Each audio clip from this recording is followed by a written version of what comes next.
Salut à toutes et salut à tous et bienvenue dans cette nouvelle vidéo sur la chaîne C'est mon avis. Aujourd'hui, je vais vous parler d'un smartphone. Vous l'avez déjà vu dans le titre, je vais vous parler du Xiaomi Redmi Note 9T. Ce téléphone, comme tous les autres, je l'ai déballé sur la chaîne avec vous il y a quelques jours. Je m'en suis servi une grosse semaine avec ma carte SIM, mes comptes sociaux. J'ai envoyé plein de textos, j'ai pris plein de photos. Bref, je l'ai testé à fond, j'ai même joué à des jeux rien que pour vous. Et me voilà pour vous dire ce que j'en ai pensé. Mais avant ça, c'est parti pour le jingle.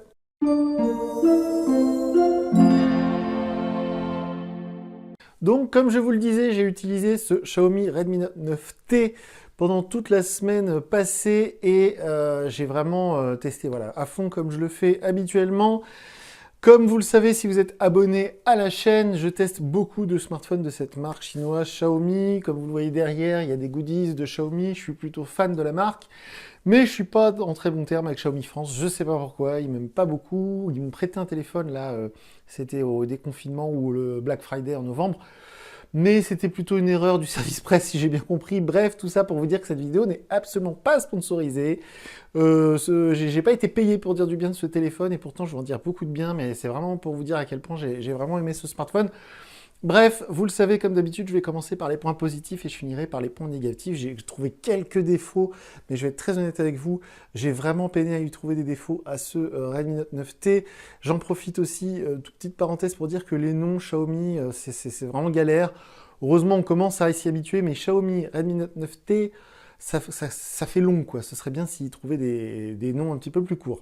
Bref, on commence tout de suite, on rentre dans le vif du sujet, les trucs que j'ai adoré avec ce téléphone, que j'ai aimé, et on commence par le design. C'est très subjectif, c'est comme le Poco M3 il y a quelques jours, il y a quelques semaines, j'avais adoré le Poco M3 en jaune, je le trouve vraiment magnifique. Et ce Redmi Note 9T, eh bien je l'adore dans ce vert, ce violet, je crois qu'il s'appelle Nebula, enfin bref, j'adore cette couleur, j'adore ce design. Le rond en haut, j'étais pas trop convaincu au début, mais ça change un peu des gros blocs carrés qu'on a partout. Donc je trouve à la fois très élégant, très joli, voilà, voilà, je l'adore. Au niveau du design, en tout cas, je le trouve très très sympa, très réussi. C'est un sans faute, alors c'est assez subjectif, et puis de toute façon, vous pourrez sans doute mettre des coques pour cacher tout ça. Mais ça compte beaucoup quand on utilise un objet, et a fortiori un smartphone. Le feeling en main avec cette coque un petit peu à petit grain, petit point, là, je sais pas comment décrire ça, mais c'est pas du tout glossy, c'est antidérapant, ça prend pas les traces de doigts, c'est plutôt bien fichu cette matière plastique, et ça fait assez haut de gamme, c'est pas cheap, on va dire. Donc pour moi, le design, c'est du tout bon. L'ergonomie aussi, elle est très bonne, avec tous les boutons qui tombent bien sous les doigts, mais j'y reviendrai dans un instant. Je m'excuse d'ailleurs, j'ai bricolé aujourd'hui, je me suis fait mal à la main, puis j'ai la main toute sale, je suis vraiment désolé. Donc ça, c'est le premier point que j'ai adoré, le design. Ensuite, je vais vous parler un instant de l'écran. J'en parlais dans la vidéo de déballage, c'est un écran IPS LCD, mais il est rafraîchi 90 fois par seconde, c'est du 90 Hz. J'avais aussi parlé du concurrent Realme 7 là, que je vais peut-être tester, qui est en 120 Hz. Bref, là c'est du 90 Hz et les couleurs sont très belles, sont très vives. Les noirs sont profonds pour du LCD en tout cas. On n'est pas sur la profondeur d'un écran OLED, mais on n'en est pas loin. C'est un très très bel écran, c'est une très belle dalle avec un PPI qui est assez élevé, donc on voit pas les pixels à l'œil nu. Et le 90 Hz, on le ressent vraiment. Moi qui suis passé du Poco M3 où les performances étaient un peu limites avec un écran classique, je pense en 60 Hz, et là on passe sur du 90 Hz avec un processeur plus costaud, de la mémoire vive un peu plus importante, etc. Bon, j'ai senti tout de suite la différence, c'est très fluide, etc. Mais j'y reviendrai ça aussi dans un instant. On parle d'un point très important avant tout, on parle de l'autonomie. L'autonomie me faisait un petit peu peur, on est à 5000 mAh, c'est déjà beaucoup. Je viens de tester le Poco M3 avec 6000 mAh qui est désormais ma référence en termes d'autonomie. Mais là, je me disais, il y a un processeur un peu plus puissant, un peu plus gourmand, une puce graphique un peu plus puissante, un écran 90 Hz, tout ça.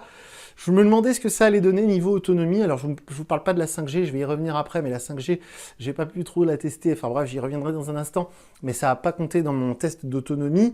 L'autonomie, elle est excellente. Là, il me reste 22%. Je ne l'ai pas chargé, vous voyez, on est en fin de journée. Je ne l'ai pas chargé cette nuit, je l'ai chargé la nuit d'avant. Donc, on peut tenir largement 2 jours sur une charge. Et pourtant, voilà, je reçois beaucoup de notifications. Je m'en sers vraiment de manière intensive. J'ai pas fait du jeu toute la journée non plus, hein, j'ai pas regardé Netflix toute la journée, mais je m'en sers normalement et l'autonomie est très très bonne. Et mon test ultime, moi, c'est la navigation avec Waze. Je roule beaucoup et j'ai réussi à tenir plus d'une journée entière de navigation, genre partant 10h le matin, arrivant 20h le soir, sans arriver à vider la batterie. Donc l'autonomie, c'est du tout bon. Et j'en profite pour préciser que malgré tout, il reste assez fin et assez léger. On est juste en dessous des 200 grammes. Et le design n'est pas trop imposant, il n'est pas trop gros, pas trop lourd. Donc bravo, c'est du tout bon pour moi à ce niveau-là. Un petit détail juste en passant comme ça, il y a le haut-parleur en stéréo, ça fait des mois, des années que je réclame ça sur les smartphones Android entrée de gamme. C'était arrivé avec l'iPhone, alors 6 Plus, 7 Plus, le débat est là. Une chose est sûre, c'est que sur ce Redmi Note 9T, quand vous regardez une vidéo en mode comme ça, paysage, ou quand vous jouez à un jeu, vous avez le son qui sort du haut-parleur ici, et vous avez le son qui sort du petit trou qui est là, ou en tout cas des petites fentes, mais ça sort bien des deux côtés, et le son est vraiment, il y a un bon volume. Donc ça aussi, c'est du tout bon, c'est très pratique. Quand on regarde YouTube, quand on met dans la voiture en mode haut-parleur pour une conversation, par exemple, ça marche très bien. C'est vraiment confortable et appréciable. Aussi, un détail, mais qui n'en est pas un, le NFC marche très bien. J'ai payé avec Google Pay chez plein de commerçants, ça marche nickel. Donc pourtant, ce téléphone, je l'ai commandé sur AliExpress. Donc c'est pas un modèle dédié à la France, parce qu'il n'y avait pas le kit oreillette dans la boîte. Malgré tout, le NFC marche très bien, donc a fortiori, si vous achetez un Redmi Note 9T dans un magasin français Darty, Boulanger, Carrefour, Auchan, que sais-je encore, au moins vous êtes sûr que le NFC passe et peut payer avec Google Pay, vous pourrez payer partout où vous voulez. Ça marche très bien. Enfin, j'en viens maintenant sur la 5G. Je vous parlais il y a un instant, j'ai pas pu me prononcer sur l'influence de la 5G sur l'autonomie, parce que la 5G, alors sur cette ligne-là, j'ai deux lignes, j'ai deux cartes SIM. Sur cette carte SIM-là, c'est ma carte SIM Pro et j'ai la 5G chez Free Mobile. La carte couverture 5G Free, quand on va sur leur site, j'ai ici dans ma ville de Bourges 2 ou 3 relais. À chaque fois, je vais dans les zones qui sont censées être couvertes. Alors, c'est pas que avec ce Redmi Note 9T, ça me l'a fait aussi avec le Samsung A42 que j'ai testé il y a quelques semaines. Et la 5G, je l'ai pas. Donc, je comprends pas pourquoi. Mon forfait est compatible, le téléphone aussi. C'est censé être déployé, mais ça marche pas. Donc, je ne peux pas me prononcer sur la 5G. Si vous vivez dans une très grande ville, si vous êtes chez Orange, par exemple, chez Orange sur une autre ligne. Et quand j'étais l'autre jour à Boulogne, j'ai capté la 5G sur mon iPhone 12 avec Orange. Donc, comme quoi la 5G en France, ça y est, on l'a. Mais pas partout. Donc je ne peux pas me prononcer sur l'autonomie, sur les performances 5G, sur ce Redmi Note 9T, j'en suis désolé. Une chose est sûre, c'est que sur la 4G, ça marche nickel. Il capte bien, on a la 4G+, un peu partout, ça marche nickel, les débits sont très bons. Aussi, dans les plus, les photos, c'est du tout bon. Ce capteur 48 mégapixels, on le connaît très bien. On le voit sur plein de modèles de la marque chinoise Xiaomi, et même chez les concurrents. Et c'est un capteur principal, on va dire grand angle, entre guillemets, je vais y revenir tout de suite. Mais les photos sont de très bonne qualité, même en intérieur. Je vous encourage, comme d'habitude, à aller voir mes exemples de photos. Je vous mets le lien Google Gallery sous la vidéo. Vous verrez, les photos sont vraiment de très bonne qualité pour un smartphone.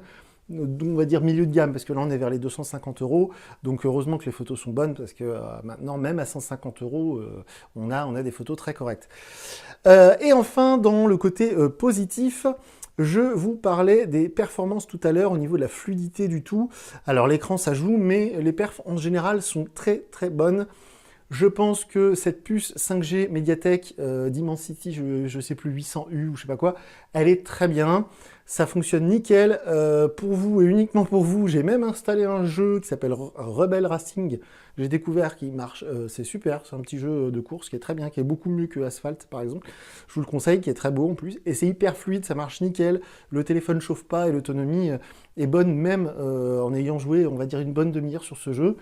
Donc les performances, c'est du tout bon, c'est validé de chez validé. Alors encore une fois, 250 €, heureusement, parce qu'on est quand même sur un tarif un petit peu élevé pour cette marque, pour cette gamme, on va dire Redmi Note. Et donc voilà, les performances, c'est du tout bon. Niveau, voilà, on va faire un petit résumé vite fait avant de partir sur des choses un peu moins cool. Les performances sont bonnes, l'autonomie, les photos, moi j'adore le design, mais ça c'est subjectif. Et donc c'est un tout qui est hyper positif. Je vais tout de suite couper court, je vous le conseille à mort, hein, ce téléphone, on va être très très clair. J'ai adoré ce téléphone que je vais garder encore quelques jours parce que vraiment je l'apprécie très fortement. Mais j'ai quand même réussi à trouver des petits défauts. Et je vous en parle très rapidement. Notamment, je veux parler de l'appareil photo, du capteur photo 48 mégapixels ultra, enfin pas ultra grand angle, parce qu'il y a marqué wide sur la fiche technique. Mais justement, dans les petits défauts que je peux regretter, il n'y a pas d'ultra grand angle.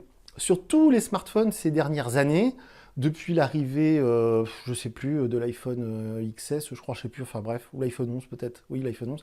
Bref, eh bien, tous les constructeurs concurrents chinois, même Samsung, tout le monde a fait du grand angle. On avait des capteurs grand angle sur tous les smartphones, même les moins chers. Et sur ce Redmi Note 9T, il n'y a pas de capteur ultra grand angle. C'est pas très grave parce que généralement la qualité des photos en ultra grand angle est vraiment pas terrible parce que les capteurs sont de mauvaise qualité, on est souvent sur de 8 mégapixels, les photos on manque de détails terriblement. Ça peut être pratique dans certaines conditions quand on a peu de recul et qu'on veut prendre quelque chose, voilà, plein d'infos, on va dire visuelles d'un seul coup. Mais voilà, il faut le savoir, sur ce Redmi Note 9T, il n'y a pas de capteur ultra grand angle, on a uniquement un capteur pour l'effet de profondeur, etc. On a un mode macro aussi. Bon bref, c'est pas grave, les photos normales entre guillemets sont de très bonne qualité et je trouve que c'est bien là l'essentiel. Aussi, si je peux regretter un petit truc, c'est que depuis tout à l'heure, je sais pas si vous avez vu, mais je l'ai déverrouillé et reverrouillé sans faire exprès plein de fois. Pourquoi? Parce qu'il y a ce satané lecteur d'empreintes sur le bouton Power on-off. Alors vous savez, moi je suis un râleur, c'est pas ce que je préfère. Ça marche très bien. Attention, ça marche très bien, c'est instantané, ça se déverrouille à chaque fois, c'est voilà, c'est du 100% au niveau de la reconnaissance de l'empreinte. Là, il n'y a pas de souci. Mais moi, je regrette qu'il n'y ait pas un bon vieux lecteur d'empreinte. Alors, c'était pas très beau à l'arrière, je suis d'accord, ça fait un peu, je suis désolé de dire ça fait un peu Wiko, ça fait un peu vraiment un téléphone pas cher, je suis d'accord. C'est pas très esthétique. Mais ce lecteur d'empreinte sur le bouton Power, je suis pas fan, quoi, voilà. Alors, si on rajoute 50 €, si on va un tout petit peu plus cher, il n'y a pas longtemps, j'avais testé le Mi 10 Lite 5G, qui est donc en concurrence avec ce Redmi Note 9T. Bien pour moi, le Mi 10 Lite 5G, il est mieux parce qu'il y a un lecteur d'empreintes sous l'écran, tout simplement. Mais voilà, c'est pas grand-chose, hein, c'est pas grave, mais alors c'est très esthétique et tout, ok. Si vous mettez des verres de protection, malgré que la vitre soit traitée Gorilla Glass, il y en a plein qui mettent des verres trempés par-dessus, donc le lecteur d'empreinte à travers l'écran, ça gêne ces gens-là. Je peux le comprendre, mais c'est vrai que moi, à titre perso, le lecteur sur le bouton, c'est chiant, quoi. Je suis désolé de le dire comme ça. Et aussi, si je peux regretter un tout petit truc, enfin deux autres petites choses, c'est qu'il n'y a pas de LED de notification sur ce Redmi Note 9T, et vu qu'on n'est pas sur de l'écran OLED AMOLED, eh bien il n'y a pas le Always On Display, on ne peut pas avoir un texte qui s'affiche quand le téléphone est en veille, par exemple sur un bureau, il n'y aura pas de texte avec marqué, vous avez un message, vous avez un appel manqué. Et vu qu'il n'y a pas de LED de notification, eh bien, il faudra déverrouiller votre téléphone régulièrement. Mais je pense que les constructeurs se disent que le téléphone, on le check plusieurs fois dans la journée, plusieurs fois même par minute. Donc ils se disent la lettre de notification, en gros, elle sert plus à rien. Enfin, en tout cas, c'est ce que je pense du fait qu'ils en mettent plus. Mais moi, je suis un peu à l'ancienne et c'est vrai que la petite diode qui clignote quand le téléphone est posé depuis 2 ou 3 heures sur un bureau, ça me dit « Ah, j'ai un truc qui est en attente, un mail, un SMS ». Je trouve ça très pratique. Mais bon, c'est pas très grave. Et enfin, bah non, c'est tout. J'ai ma petite liste sous les yeux. J'ai fait le tour des trucs que je peux reprocher à ce Redmi Note 9T. Donc pour vous dire, il n'y a vraiment pas grand-chose à lui reprocher parce que c'est un super téléphone à 250 €. Si vous cherchez vraiment fort, il y a moyen de le trouver vers les 220. Et je suis persuadé que d'ici le printemps, il va descendre à 200 € et auquel cas, il n'y a pas photo, il n'y a pas concurrence, quoi. C'est la 5G a pris ras des pâquerettes, c'est un super Redmi Note 9. Déjà le Redmi Note 9S que j'avais testé l'année dernière était super. Là c'est quasiment le même téléphone, mais ils ont encore amélioré le tout avec la capacité de la 5G, etc. Donc pour moi, voilà, c'est vraiment du tout bon, c'est une pleine réussite. Comme je le disais en début de vidéo, je suis pas du tout copain avec Xiaomi France, mais là, je suis obligé d'admettre que c'est un super smartphone. Je pense que ça va être un best-seller parce que si vous êtes dans une grande ville, si vous avez un forfait compatible 5G, bah, c'est ballot de ne pas pouvoir en profiter. Et là, à 249 €, 259, on va dire, bah, tout est bon, quoi. Tout est vraiment réussi jusqu'au design que j'adore. Je suis fan du design. Donc voilà, c'est pour moi une totale réussite, comme je le disais dans la vidéo de déballage, et je vous le répète maintenant, je vais sans doute tester le Realme 7 5G que j'ai vu sortir là il n'y a pas longtemps. Le Realme, c'est le gros concurrent de Xiaomi, enfin de la gamme Redmi Note tout du moins, parce que Realme, je le répète, ça fait partie du groupe Oppo, Vivo, OnePlus par exemple. Donc, c'est pas MIUI sur le Realme, c'est ColorOS. Donc, je serais curieux de voir le concurrent, on va dire direct. Donc, je vais sans doute, dans les jours à venir, vous tester, vous déballer, vous tester le Realme 7 5G. Comme ça, on verra les deux challengers vraiment face à face.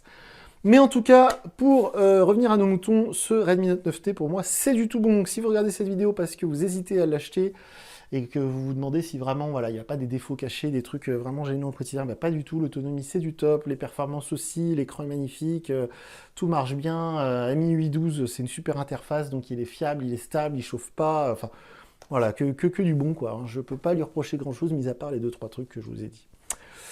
Donc voilà pour moi, pour ce test du Xiaomi Redmi Note 9T. Si vous avez des questions, comme d'habitude, vous pouvez me contacter via le formulaire, je vous mets le lien sous la vidéo. Et comme je répète à chaque fois, les commentaires YouTube sont ouverts, comme ça vous pouvez raconter tout ce que vous voulez. Mais je ne les lis pas, donc je ne pourrai pas vous répondre si vous mettez votre question dans les commentaires YouTube. Donc voilà pour moi pour le test de ce Xiaomi Redmi Note 9T. Je vous dis à très bientôt pour une nouvelle vidéo sur la chaîne. Salut!